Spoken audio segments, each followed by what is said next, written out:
오늘은 사도행전 27장 20절에서 26절 말씀 본문으로 기도하는 한 사람이 기도하지 않는 한 민족보다 강하다, 이런 제목으로 말씀 전하겠습니다. 사도행전 강해도 이제 거의 끝나갑니다.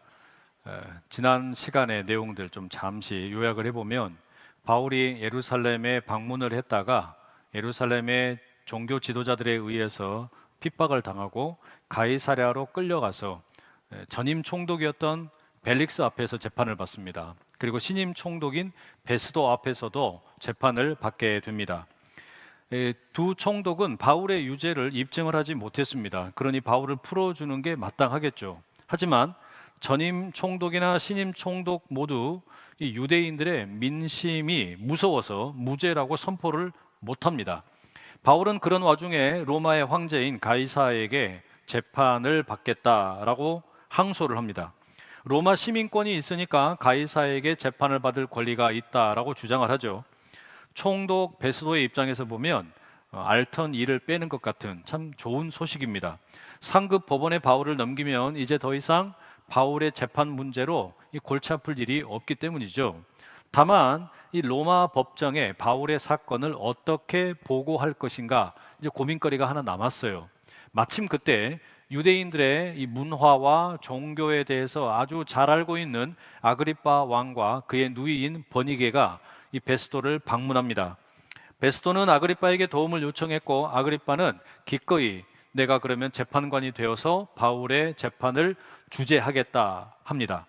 그리하여 아그리빠 왕 앞에서 재차 바울의 재판이 열리게 되었고요. 그 결론이 26장 32절에 이렇게 기록되어 있습니다. 함께 읽어보실까요? 시작.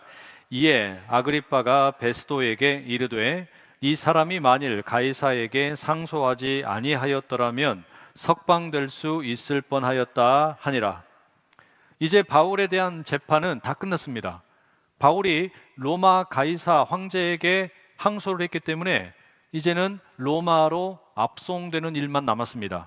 27장이 바로 그 사실을 알려주고 있는데요. 1절에 보게 되면 이 총독 베스도는 바울과 다른 몇 명의 죄수를 이제 운송할, 압송할 책임을 백부장이었던 율리오라는 사람에게 맡깁니다. 2절에 조금 흥미로운 기록이 있는데요. 아시아 해변 각처로 가려 하는 아드라 뭇데노 배에 우리가 올라 항해할새 마게도냐의 데살로니가 사람 아리스다고도 함께 하니라. 여기 보면 이제 율리오라는 이 백부장의 어떤 그 인도하에 배를 타게 되는데 우리라는 표현이 사용되고 있어요. 사도행전에 특별히 바울에 관련된 기록 가운데 이런 표현이 종종 나옵니다. 16장, 20장, 21장, 27장, 28장에 여러 번 등장을 하는데요. 우리라고 표현이 되어 있다라는 이야기는 어떤 사건 현장에 바울 혼자 있었던 것이 아니고 사도행전을 기록한 누가가 동행을 했다는 이야기가 되겠죠. 로마로 압송되는 여정도 마찬가지입니다.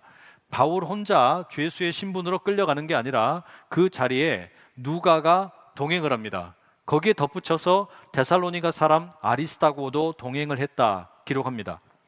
이제 가이사랴에서 바울 일행이 처음 탑승한 배는 아드라 뭇데노 배였습니다. 그러니까 아드라 뭇데노는 이제 지역의 이름인데요.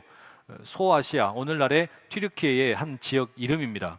이 배는 규모가 작아서 큰 바다로 나가지는 못하고 육지를 끼고 연안을 따라 움직였던 것으로 보여요. 바울 일행을 태운 이 배가 이제 해안을 따라 북서쪽으로 항해를 시작합니다. 첫날에는 모든 게 다 순조로웠습니다. 바람이 고요했고 수면 역시 잔잔했습니다. 배에 탑승한 모든 사람들이 낮과 밤 좋은 시간을 보낼 수 있었어요. 다음 날 이 배가 이제 시돈이라는 항구에 정박을 합니다. 항구에 정박을 하게 되면 배에 타고 있던 사람들이 인근에 있는 마을에 가서 항해에 필요한 물건들을 이제 구하오게 됩니다. 하지만 죄수들의 경우에는 예외이겠죠. 보통 이제 죄수들의 호송 책임을 맡은 사람들은 이 죄수들을 풀어주지 않습니다. 배 밖으로 나가라 하면 혹시라도 도망갈까 봐 그런 일을 허락하지 않는 거죠. 그런데 이 백부장 율리오는 마음이 상냥한 사람이었고 바울을 신뢰했다, 성경이 기록합니다. 그래서 바울이 마을에 들어가서 필요한 물건을 구입할 수 있도록 허락을 해 주었고, 그로 인해서 그 시돈에 살고 있던 많은 그리스도인들이 바울 일행을 기꺼이 영접했다, 성경이 말합니다. 시돈에서 이와 같은 재충전의 시간을 잘 보내고 이제 바울이 탄 배는 무라라고 하는 항구로 향하게 됩니다. 이 무라 항구는 당시에 북아프리카의 알렉산드리아에서 이집트의 많은 곡물을 싣고 로마로 향하는 배들의 중간 기착지였습니다. 당시에 아프리카는 이 로마 세계에 필요한 곡물을 이 어떤 그 공급하는 주요 공급처 역할을 했던 것이죠. 이 바울의 일행이 무라 항구에서 이탈리아로 가는 알렉산드리아 곡물선으로 옮겨 탑니다. 이 배는 넓은 바다를 가로지를 수 있을 만큼 아주 규모도 컸고 또 많은 곡물을 실을 수 있는 그런 거대한 배였습니다. 그야말로 이제 바울이 고대하던 이탈리아, 로마를 향하는 여정이 아주 순적하게 다 진행이 되는 것 같아요. 지금까지는 모든 게 완벽합니다. 그런데 알렉산드리아 곡물선에 올라타고 항해를 시작을 하게 되자 바람이 가만히 있지 않습니다. 이 바람이 맞바람으로 불어오게 되어서 이 바람 때문에 배가 앞으로 잘 나가지를 못하는 거예요. 곡물을 가득 실었기 때문에 배 자체도 무거웠겠죠. 그러다 보니까 이 배의 시속이 뭐 한 2km에서 3km 정도밖에 되지 않을 정도로 느려졌습니다. 한 이틀에서 3일이면 도착할 뱃길인데 2주에서 3주까지 걸리게 되었습니다. 그러다가 배가 이제 니도라고 하는 곳을 지나갈 무렵에 바람이 더 매섭게 강타합니다. 해류 역시 이 배의 움직임을 아주 어렵게 만듭니다. 결국에 배가 항구에 정박을 하지 못하게 되고요. 항로를 바꾸어 가지고 그레데라고 하는 섬, 오늘날의 그리스 밑에 있는 크레타라는 섬이 있는데요. 그 섬의 남쪽으로 향하게 됩니다. 다행히 바람이 잠시 동안 약해지게 되고 배는 이 크레타, 그레데 섬의 남중부 해안에 위치하고 있는 이 정확한 위치는 모르지만 미항이라고 하는 곳에 아주 겨우 정박을 하게 됩니다. 이 미항을 세번역 성경에는 아름다운 항구라고 번역을 해놓았고 공동번역 개정판은 좋은 항구라고 옮겨놨습니다. 자, 여기에서 이 미항에 정착한 시기가 언제였는가 하면은 금식하는 절기였다라고 구절이 말합니다. 이 금식의 절기는 9월 말에서 10월 초에 거행이 되는 유대인들의 이 전통 명절인데요. 속죄일을 가리키는 겁니다. 이 시기가 중요합니다. 1세기 당시에 이 지중해 바다를 항해하는 것이 보통 9월의 중순을 넘어가게 되면 거의 하지 않았습니다. 11월에서 다음 해의 3월까지는 이 항해가 아예 중지가 되었습니다. 왜냐하면 바다가 워낙에 거칠었기 때문이죠. 이 겨울 바다를 항해하는 것은 거의 미친 짓이었습니다. 고린도 후서 11장 25절에 보면 바울이 자신의 고생담을 이렇게 기록해 놓은 내용이 있습니다. 세번역 성경인데요. 채찍으로 맞은 것이 3번이요, 돌로 맞은 것이 1번이요, 파선을 당한 것이 3번이요, 밤낮 꼬박 하루를 망망한 바다를 떠다녔습니다. 그러니까 바울이 고생을 많이 했죠. 그 중에 보면 난파된 배에서 탈출한 경험이 3번이나 있습니다. 또 일주야를 깊은 바다에서 지낸 경험도 있습니다. 그러다 보니까 바울이 선원은 아니지만 이 시기에 바다를 여행한다라는 것이 얼마나 위험한가 아주 잘 인식하고 있었습니다. 그래서 바울이 선장과 백부장에게 이제 더 이상 우리가 배를 타고 운행을 하지 맙시다. 너무 위험합니다. 그냥 이렇게 어렵게 접선을 한 이 미항이라고 하는 곳에서 겨울을 나는 게 좋겠다 조언을 합니다. 배와 화물과 또 모든 이 배를 탄 사람들의 생명을 걸고 바다와 싸우면서 항해하는 것은 아주 미련한 짓이다라고 이 경고를 했어요. 항해를 재개할 거냐 말 거냐 이걸 가지고 그 배를 타고 있던 사람들끼리 이제 논쟁이 붙었습니다. 결론적으로 백부장 율리오가 결정을 내려야 하는데요, 선장과 선주의 주장을 따르게 됩니다. 이 선장과 선주가 뭐라고 말하냐면 그레데 섬 서쪽에 있는 베닉스라는 항구가 있는데 거기까지는 갑시다. 한 80km 정도 되는 거리입니다. 백부장은 결국 그들의 뜻을 따라서 최종 결정을 내리고 사람들이 다시 이제 배에 올라타게 되는 거예요. 이 죄수의 신분이었던 바울은 이와 같은 결정에 대해서 아무런 영향을 행사할 수가 없어요. 그냥 가는 거예요. 여러분, 왜 선장과 선주가 이 위험을 무릅쓰고 겨울 바다를 항해하려고 했을까요? 이와 같은 주장을 하는 그 이유가 뭘까요? 사실 그것은 돈 때문이었습니다. 당시 로마는 이집트에서 많은 곡물을 조달을 했거든요. 그런데 겨울에는 이집트에서 로마로 이 곡물을 운송하는 게 쉽지가 않았어요. 말씀드린 것처럼 겨울 바다가 워낙에 거칠었기 때문에 배를 운항하는 게 어려웠단 말이에요. 그렇기 때문에 로마에 종종 이 겨울에 식량이 모자라는 경우가 생겼습니다. 이 문제를 해결하기 위해서 로마의 황제들이 곡물을 싣고 겨울에 바다를 항해하는 배의 선장이나 선주들에게는 아주 두둑한 포상금을 주었습니다. 특별한 수당을 주기도 했고 배에다가 보험을 들어주기도 했습니다. 그러니 바울이 탔던 알렉산드리아 이 배는 지금 이 선주와 선장의 입장에서 보면 위험을 무릅쓰고서라도 돈을 벌 수 있으니 강행하려고 했다라는 말입니다. 결국에 여러분, 이 돈에 대한 탐욕과 자연의 힘을 얕잡아 본 오만함 때문에 선원들이 모두 다 배에 올라탑니다. 그리고서 닻을 끌어올리고 돛을 달게 되었습니다. 13절에 보면 이 배가 처음 운항을 다시 재개했을 때 남풍이 불어옵니다. 아주 온화한 바람이에요. 꽤 괜찮았어요. 하지만 잠시 후에 상황이 완전히 급변하는데 14절에 보면 유라굴로라고 하는 광풍이 때립니다. 이 광풍이라는 말이 헬라 말로는 타이포니코스인데요. 이 단어에서 우리가 잘 아는 태풍, 영어로 타이푼이라는 말이 유래하게 됩니다. 이 광풍이 회오리 바람을 동반한 끔찍한 폭풍이었는데 아주 집채만한 파도가 배들을 때리게 되면 산산조각이 납니다. 선원들이 꼼짝을 못하는 거예요. 배에 대해서 아무런 어떤 통제를 할 수가 없습니다. 바람을 따라 또 이 물살을 따라 그냥 떠내려가게 되었습니다. 그런 와중에 이 배가 가우다라는 섬을 지나가게 되었고 거기서 아주 잠시 이 태풍이 소강 상태가 되었습니다. 선원들이 그때 필사적으로 배를 보호하기 위해서 비상 조치를 취합니다. 배 뒤에 거루라고 하는 것이 달려 있었는데 이 거루가 뭐냐면 쉽게 이야기하면 비상보트, 그러니까 구명보트였는데 이걸 배 안으로 배 위로 끌어올리고 밧줄을 이용해 가지고 이 선체를 아주 단단하게 고정하고 강화시켰습니다. 하지만 이 폭풍의 휴식 시간은 아주 짧았습니다. 다시금 거대한 파도와 바람이 몰아쳤고 배는 점점 남쪽으로 떠내려갔습니다. 배는 북아프리카의 리비아 해안에 모래 바닥에 처박힐 위기에 처했습니다. 당시 사람들에게는 그 지역이 배들의 무덤이라고 일컬어진 곳이었습니다. 선주와 이 선장 입장에서 보면은 이제는 완전히 절망적인 상태가 되어버린 거예요. 어떻게 해야 되나? 어떻게든 배가 저 모래톱에 부딪히지 않도록 하기 위해서 속도를 늦추려고 합니다. 그래서 닻을 내립니다. 애지중지 실었던 그 모든 곡물, 그 돈을 벌려고 했던 것들 바다에다가 다 버려야만 했습니다. 배를 운항하기 위해서 꼭 필요한 장비들, 그것마저도 이제는 쓸모가 없어요. 다 버리는 겁니다. 이때 배에 탑승한 사람이 276명이었어요. 이 탑승한 사람들의 생명보다 무슨 돈이 더 중요하겠습니까? 곡물이 중요하겠습니까? 장비가 중요하겠습니까? 아니에요. 위급한 상황이 되니까 돈도 쓸모가 없고 무슨 다른 장비도 쓸모가 없습니다.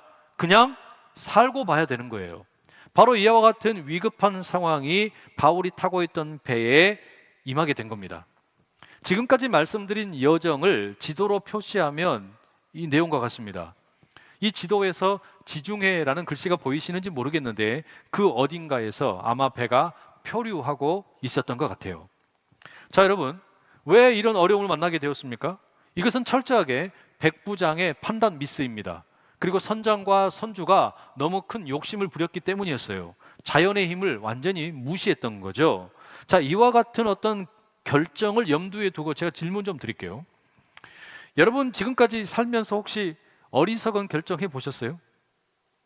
내가 이거 실수를 한 것이 되었든 아니면은 욕심을 부린 경우가 되었든 어리석은 결정 아마 해보신 적 있으실 거예요. 그리고 그것 때문에 헤어나올 수 없는 상황에 빠진 적도 있으시죠? 뭐 대답 안 하셔도 다 있는 줄 압니다.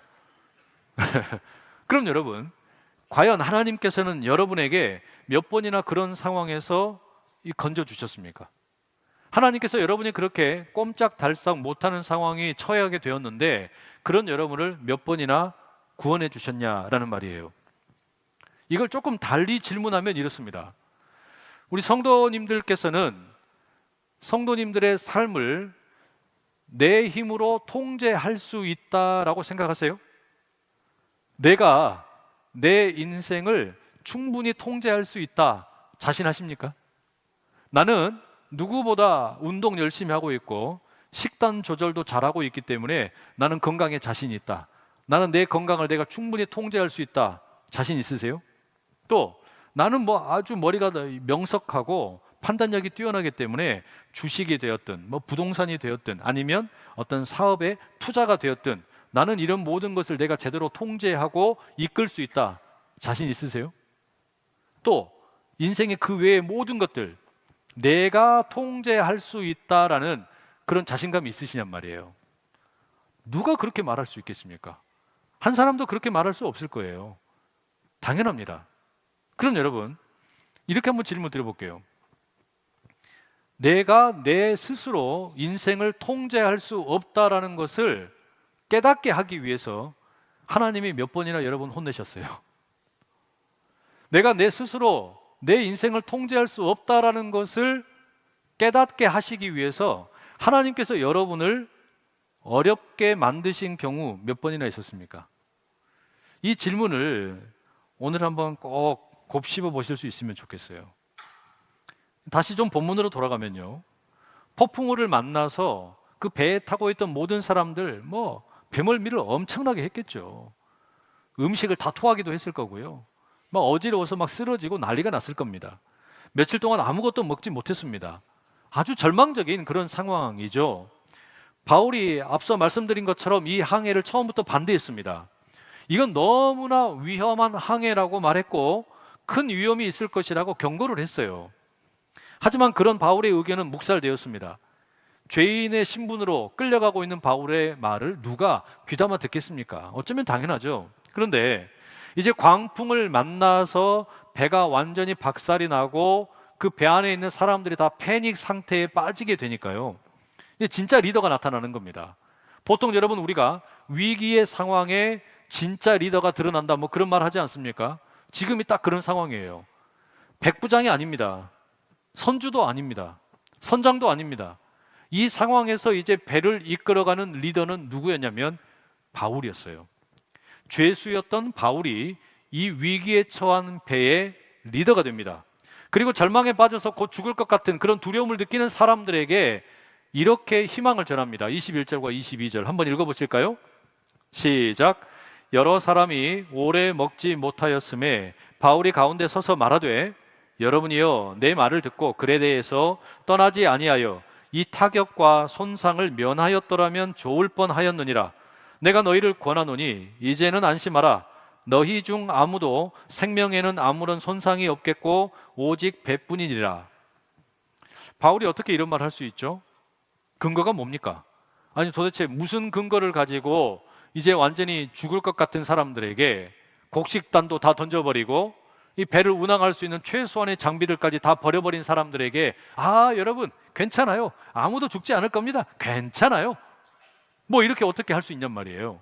이거 그냥 희망 고문하는 거 아닙니까? 그렇지가 않습니다. 바울이 전날 기도하는 가운데 천사를 통하여 주님의 음성을 들었다라는 거예요. 기도하는 가운데 주님이 음성을 그렇게 말씀하셨다는 거예요. 바울과 함께 배를 타고 있는 사람들 모두가 다 목숨을 잃지 않을 것이다. 그래서 바울은 배에 탄 사람들에게 자신이 지금 들려주는 이야기를 진지하게 들어달라고 호소를 합니다. 2번씩이나 여러분 안심하십시오, 여러분 두려워하지 마십시오, 이렇게 격려하고 또 호소를 하는 겁니다. 제가 이 구절을 읽으면서 이 기도라는 게 도대체 뭘까 생각을 해봤어요. 이 기도하는 한 사람을 통해서 아직 우리가 다 읽지는 않았지만 결국에 200명이 넘는 사람들이 다 목숨을 구하게 됩니다. 이 바울 때문이거든요. 욕심을 부리고 문제를 일으킨 사람들도 있었지만 기도하는 한 사람의 능력을 통해서 배에 있던 모든 사람들이 구원을 받게 되는데, 아니 도대체 기도하는 한 사람의 능력이 얼마나 대단한 것이기에 어떻게 이런 일이 일어나게 됐을까? 여러분, 기도의 능력을 믿으세요? 기도에 정말로 능력이 있다라는 것을 믿으십니까? 아니, 도대체 기도를 한다라는 게 뭐길래 이와 같은 놀라운 능력이 있는 걸까요? 이 기도에 대해서 잠시 좀 생각을 나누고 싶습니다. 신앙을 가지고 있는 사람들은 각자 나름의 방식으로 기도를 합니다. 통성으로 기도하는 분도 있고, 그냥 조용하게 기도하는 분도 있고요, 걸으면서 기도하는 분도 있고요, 묵상을 하는 분도 있고요, 관상을 하는 분도 있고요. 여러 가지 방식으로 기도를 합니다. 그런데 기도를 한다라고 하는 것은 내가 하는 거잖아요. 내가 기도를 하는 거니까 내가 능동적으로 하는 행위 이외에 틀림이 없어요. 그렇죠? 기도는 내가 하는 거니까. 그런데 따지고 보면 꼭 그렇지도 않습니다.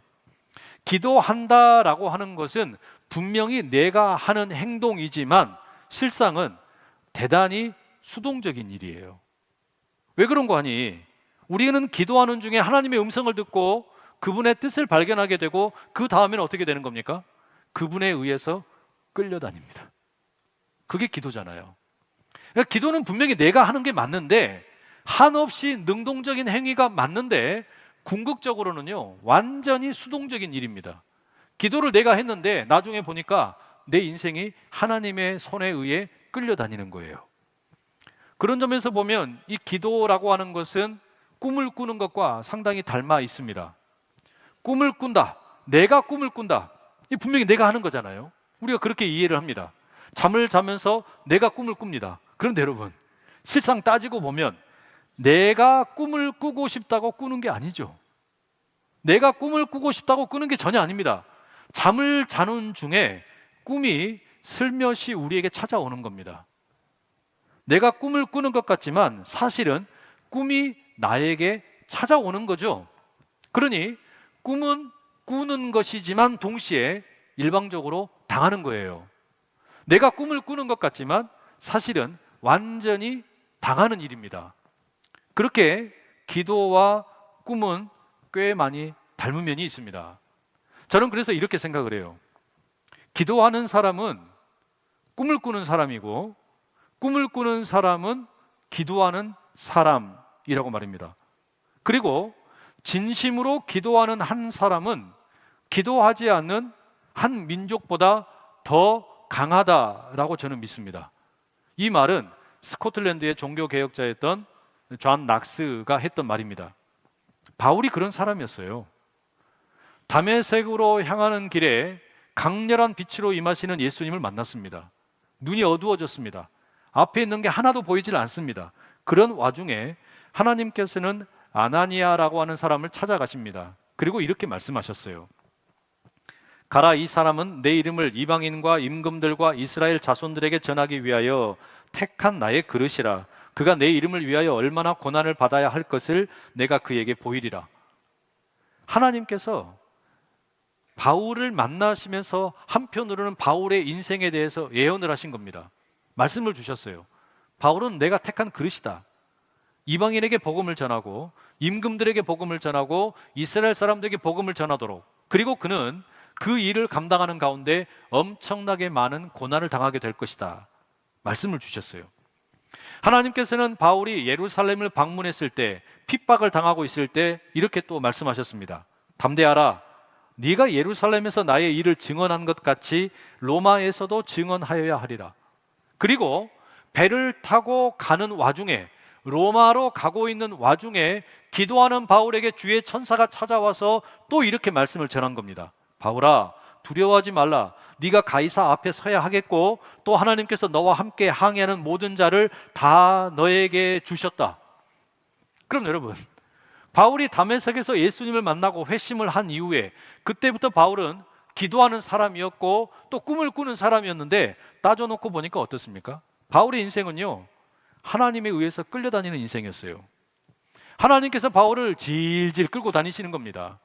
억울한 일도 많이 당했습니다. 억울한 재판을 수도 없이 당했습니다.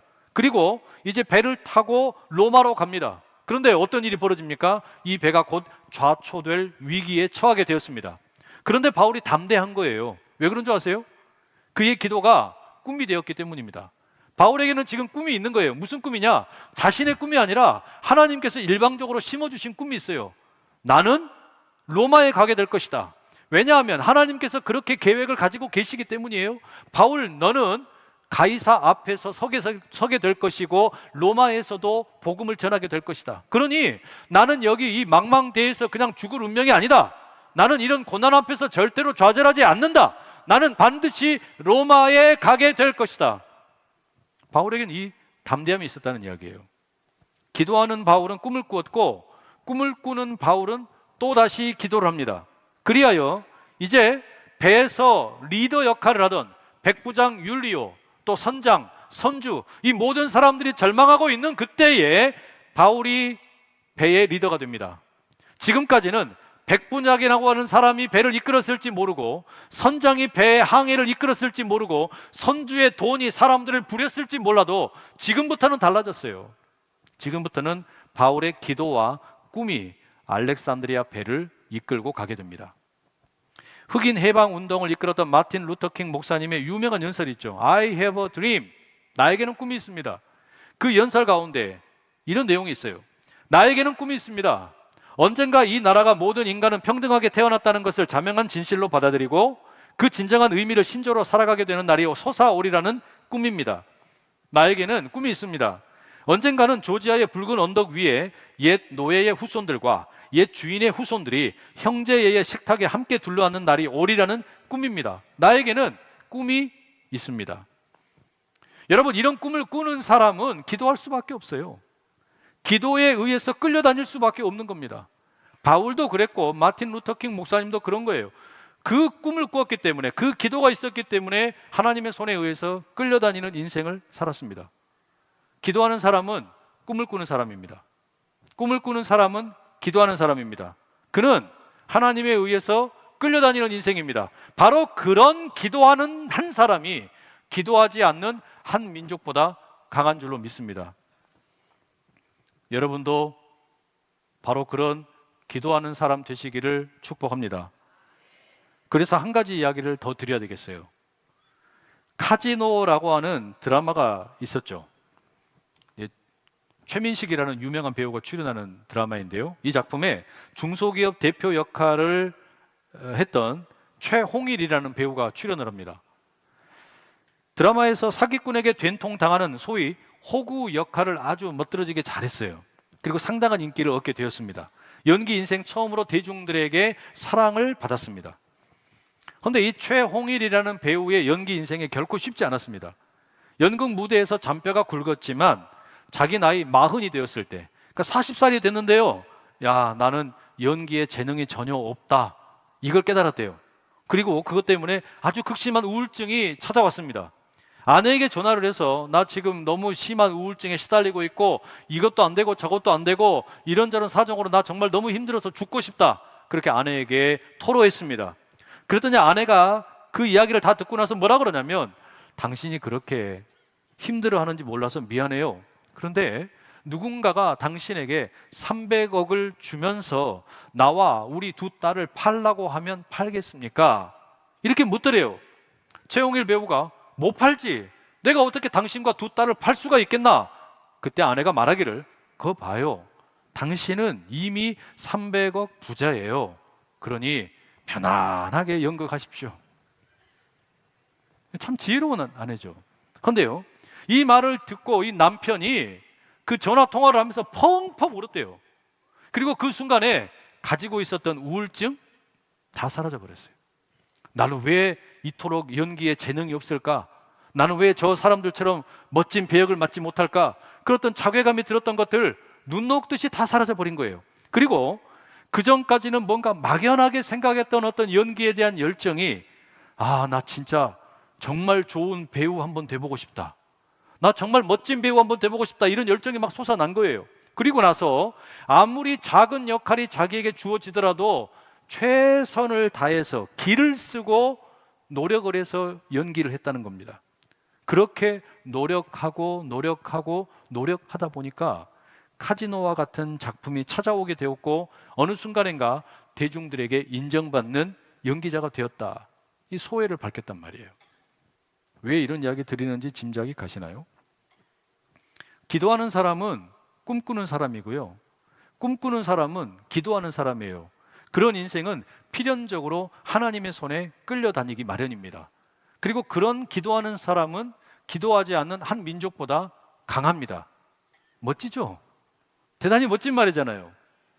내가 기도하면 하나님께서 역사하시는구나, 하나님의 응답이 찾아오겠구나, 이런 기대감을 우리가 가질 수 있어요. 근데 그렇지가 않아요. 기도 응답이라고 하는 것이 무슨 마술처럼 찾아오는 게 전혀 아닙니다. 환상처럼 찾아오는 게 아니에요. 이 기도 응답이라고 하는 것이 도깨비 방망이처럼 우리 삶에 찾아오지 않습니다. 그저 여러분, 기도하는 사람이 하는 일이 뭔 줄 아세요? 지금 내게 던져진 것이 작은 것이든지 큰 것이 되었든지 간에 그냥 기를 쓰고 최선을 다해서 묵묵히 감당하는 겁니다. 성실하게 그냥 일을 하는 거예요. 최선을 다해서 내 일을 하는 겁니다. 그러다 보면 어느샌가 내가 생각지도 못했던 때에 하나님의 응답이 우리 삶 가운데 펼쳐지는 거예요. 바울의 기도가 응답된 것은 결코 어느 순간에 갑자기 일어난 게 아니라는 말이죠. 바울이 항상 기뻐하라, 쉬지 말고 기도하라, 범사에 감사하라 가르치지 않습니까? 쉬지 말고 기도하라, 이게 무슨 말이겠습니까? 기도하고 싶을 때 기도하고, 기도하기 싫으면 기도하지 말라, 그 이야기가 아니잖아요. 내 기분이 좋으면 예배 드리고, 내 기분 나쁘면 예배를 팽개쳐라, 그 이야기가 아니란 이야기예요. 여러분, 우리의 신앙생활이 그렇습니다. 이 신앙생활을 한다라는 것이 그저 꾸준하게 주님 앞에 나아가는 그 헌신이 필요해요. 그 성실함이 필요한 겁니다. 내가 꾸준하게 기도하고 성실하게 기도하고 그러다 보면 때로는요, 이 기분이 상할 때도 있죠. 내가 이렇게 열심히 헌신했는데 맨날 억울한 일 당하고 또 기분이 상하고 얼마나 답답한 일이 많겠습니까? 그럴 때 어떻게 하라는 거예요? 그럼에도 불구하고 의무감 때문에라도 하라는 이야기예요. 이 예배를 봉사하고 섬기는 분들 아실 겁니다. 찬양대도 아마 아실 거예요.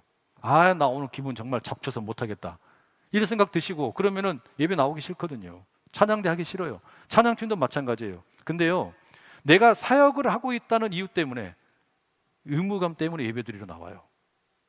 어쩔 수 없이 예배드리러 나와요. 그런데 그와 같은 기도의 시간이 쌓이는 가운데, 예배가 쌓이는 가운데, 찬양이 쌓이는 가운데 하나님의 응답이 꿈처럼 선물처럼 찾아온다라는 이야기예요. 지루하고 또 반복되는 것이 너무 답답하고 때로 너무나 억울한 생각이 들 때도 있지만, 그럼에도 불구하고 그렇게 기도의 제단을 쌓는 사람, 예배의 제단을 쌓는 사람, 봉헌의 제단을 쌓는 사람, 헌신하는 사람, 하나님의 응답이 어느 순간인가 임할 줄로 믿습니다. 우리의 기도 역시 그러하기를 간절히 축복합니다. 기도하는 사람은 꿈꾸는 사람이고, 꿈꾸는 사람은 기도하는 사람이고, 그런 사람은 하나님의 손에 의해 끌려다닙니다. 그런 기도하는 한 사람이 기도하지 않는 한 민족보다 강합니다. 지루하지만 꾸준히 성실하게 우리의 신앙생활을 감당하는 우리 모든 성도님들 가운데 우리 주님의 은총이 가득하시기를 축복합니다. 기도하겠습니다. 사랑하는 주님, 기도하는 자가 꿈꾸는 사람이요, 꿈꾸는 자가 기도하는 사람인 줄 믿습니다. 그런 인생을 하나님께서 끌고 다니심도 믿습니다. 그 가운데 우리는 기도하는 한 사람이 기도하지 않은 한 민족보다 강하다라고 고백을 합니다. 지루하지만 꾸준히 기도의 제단을 쌓고, 답답하지만 예배의 제단을 쌓고, 성실함과 근면함으로 믿음으로 나아갈 때 우리가 깨닫지도 못하던 때에 하나님의 일하심을 보게 하옵소서. 예수 그리스도의 이름으로 기도드립니다. 아멘.